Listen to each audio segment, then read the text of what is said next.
morning, Luli. How are you? Great, Mon. Really great to be here. Thank you. I'm super excited to have you here in the studio.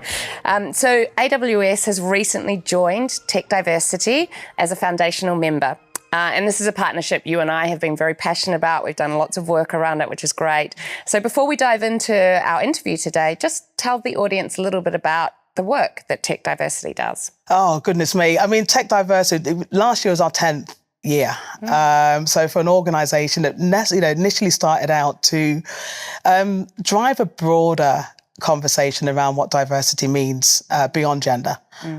So initially that started off as an awards program. Let's go find out what good looks like, what are organisations doing when it comes to, in your speak, IDE.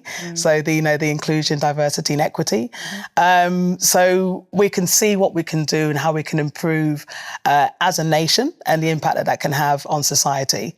If I go back to 2000, where I attended my first Gartner Symposium, 2,000 IT executives, like literally a sea of white, Mon. You know, I was the only woman, probably the only woman in the room, definitely the only woman of colour. Now, that was uncomfortable. I know, and everything in my body wanted to turn around and run in the opposite direction. But I didn't. You know, I stayed. And the reason I stayed is because they were talking about this thing called the Industrial Revolution, the next Industrial Revolution. So I felt a responsibility, to stay, to learn and take those learnings and share them with a broader community, a more diverse community. And that decision has pretty much fueled everything that I've done since then. Yeah.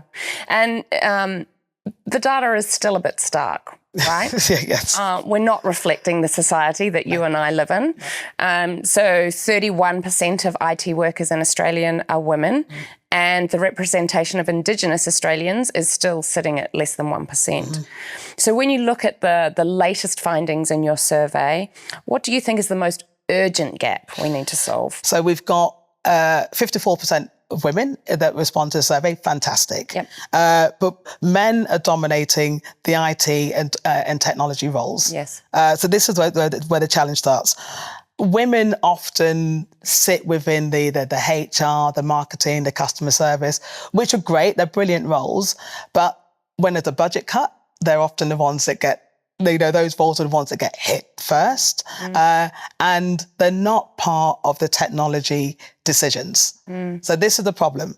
And this is something what I'm now calling the influence gap. Because when you think about if women aren't being involved in technology decisions, and think where we sit at the moment, this is an AI-dominated world. So it's an urgent call out, because if we haven't got a big part of our population involved in the decisions like AI, what does that actually really mean? Australia, as you probably know, has one of the highest rates of cancer in the world. We tell people, to check early, check often, catch it early, right? Increasingly, the tools that doctors, specialists are using to analyse this and diagnose this are AI-powered tools. Great thing. Those tools are measurably less accurate with people with darker skin tones. Not a little, measurably, like significantly. Now, the reason being, the training data was predominantly trained on light-skinned people. Now, the people that built these tools, it wasn't malicious at all. They were building from what they knew, from what they had, the people in the room, and the data sets that they had available. Now, those teams, the problem, and this is something I think, it kind of, the penny starts to drop. The problem was that those data sets didn't include enough people that look like me or look like you, Mon. And now that's an issue. Now, that's not an algorithm problem. It's an inclusion failure, which has life or death consequences.